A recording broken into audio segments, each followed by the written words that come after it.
آپ لوگوں کو کیا لگتا ہے کہ ذوالفقار علی شاہ واقعی نور کی محبت میں گرفتار ہو گیا ہے، یا پھر یہ اس کی ضد ہے جو نور کی زندگی ہمیشہ کے لیے برباد کر دے گی؟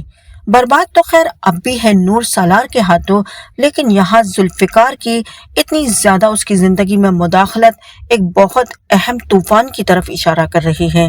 ادھر ذوالفقار اپنی ماں بہن کو لے کر نور کے گھر پہنچتا ہے تو انجم بیگم کو لگتا ہے کہ شاید وہ اس دن کی رویے پر معافی مانگنے آیا ہے اور اپنے رویے پر نادم ہے، لیکن جب زلفی کی ماں رشتہ مانگتی ہے تو انجم بیگم کے تو جیسے ہوش اڑ جاتے ہیں، ان کا رنگ لال ہو جاتا ہے، آنکھیں پیلی ہو جاتی ہیں، اپنی جگہ سے اٹھ کر کھڑی ہوتی ہیں اور سخت لہجے میں فرماتی ہے، تم لوگوں کی ہمت کیسے ہوئی میرے گھر آ کر میری ہی بہو کا ہاتھ مانگنے کی؟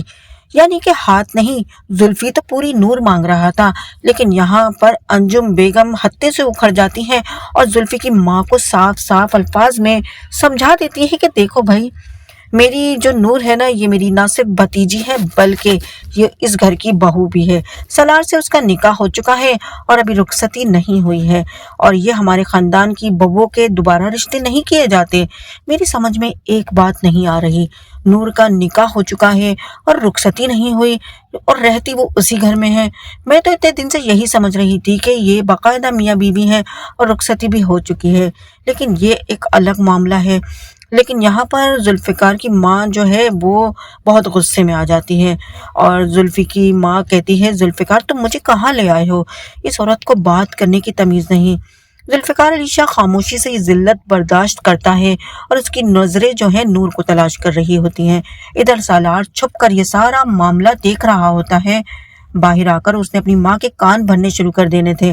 وہ مسکرا کر بولا، دیکھا امی، میں پہلے ہی کہتا تھا کہ نور کا اس لڑکے کے ساتھ کوئی چکر ہے، ورنہ یہ لوگ اتنی ہمت کیسے کرتے اور رشتہ مانگنے آتے۔ اس نے مزید کہا، مجھے یقین ہو گیا ہے کہ نور مجھ سے طلاق چاہتی ہے تاکہ میں اس امیر لڑکے کے ساتھ وہ عیاشی کر سکے۔ انجم بیگم کے دل میں نور کے لیے جو تھوڑی بہت ہمدردی تھی وہ بھی شک میں بدلنے لگی، اور جو نور کا واحد سہارا اس کی پھپھو تھی وہ بھی بدل جاتی ہیں۔ دوسری طرف جب ماریا کو پتہ چلا کہ ذوالفقار نور کے گھر رشتہ لے کر گیا تھا تو وہ بھی غصے سے پاگل ہو جاتی ہے۔ اس گھر میں اس ڈرامے میں ویسے دیکھا جائے تو کوئی بھی نارمل نظر نہیں آتا، ایک سالار ہے جو بہت بڑا پاگل نظر آتا ہے، دوسری ماریا بھی اوور ایکٹنگ کی دکان ہے پوری کی پوری۔ آپ لوگ ضرور بتانا میری یہ بات ٹھیک ہے کہ نہیں۔ اب یہاں پر نور پر یہ فیصلہ چھوڑ دیا جاتا ہے کہ وہ اپنی زندگی کے لیے کیا فیصلہ لیتی ہے۔ یہاں وہ نور کو زندہ نہیں چھوڑے گی ماریا۔ اب ادھر دیکھا جائے تو نور کے کئی دشمن ہیں جس میں ماریا بھی شامل ہو جائے گی، وہ نور کو زندہ نہیں چھوڑے گی۔ اگلے دن جب نور یونیورسٹی پہنچے گی تو ذوالفقار پہلے سے اس کا انتظار کر رہا ہوتا ہے۔ نور اسے دیکھ کر کانپنے لگتی ہے اور اس سے کہتی ہے، بھائی خدا کے لیے میری زندگی برباد نہ کریں۔ یہاں پر زلفی کہتا ہے، تمہاری زندگی جیسا بڑے آباد ہے اب، لیکن نور کہتی ہے، میرا نکاح ہو چکا ہے، میرے سسرال میں پہلے ہی بڑے مسائل ہیں۔ ذوالفقار نور کا ہاتھ پکڑ کر کہتا ہے، میں تمہیں کچھ دکھانا چاہتا ہوں، اگر اس کے بعد بھی تم مجھ سے چھوڑنے کا کہو گی تو میں ہمیشہ کے لیے تمہارا پیچھا چھوڑ دوں گا۔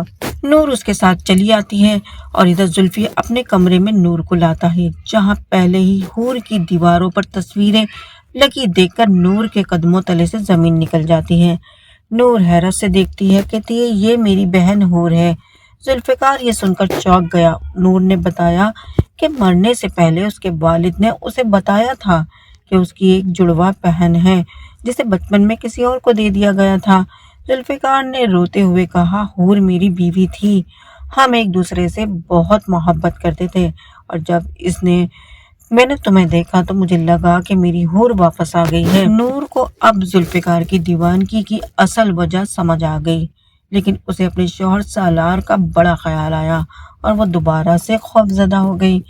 ایک تو مجھے یہ سمجھ نہیں آتا کہ نور کی سمجھ میں اتنی سمپل بات نہیں آ رہی کہ بھائی سالار جو ہے وہ تمہیں رکھنا ہی نہیں چاہتا۔ اب ادھر جب نور گھر واپس آئی تو انجم بیگم اسے سختی سے ڈانٹتی ہیں کہ کہاں سے آ رہی ہو، غیر مردوں کے ساتھ گھومنا بھی شروع کر دیا۔ اس بار نور نے خاموش رہنے کے بجائے سچ بتانے کا فیصلہ کر دیا اور وہ ان کے بیٹے کے سارے کرتوت اپنی پھپھو کے سامنے رکھتی ہے، لیکن انجم یہ سب سن کر روتے ہوئے پھپھو سے کہا کہ سالار مجھے بہانے سے لے جاتا ہے، وہ میری عزت لوٹنا چاہتا ہے، مجھے طلاق بھی دینا چاہتا ہے اور وہ مجھے نہیں رکھنا چاہتا۔ انجم کو اندازہ تو تھا، اس لیے نور کی باتیں سن کر اسے یقین بھی آ جاتا ہے اور پھر وہ ذوالفقار کو بلاتی ہیں اور اس سے بات کرتی ہیں، اس سے کہتی ہیں اگر نور طلاق لے لے سالار سے تو کیا تم اس سے شادی کرو گے؟ تو یہاں زلفی کہتا ہے بالکل کروں گا۔ اب پھپھو جو ہے نور کے ساتھ ہوتی ہیں اور ایسی پلاننگ کرتی ہیں کہ نور کی شادی آرام سے زلفی سے ہو جاتی ہے اور سالار کو بھی وہ آگ کر دیتی ہیں اپنی جائیداد سے۔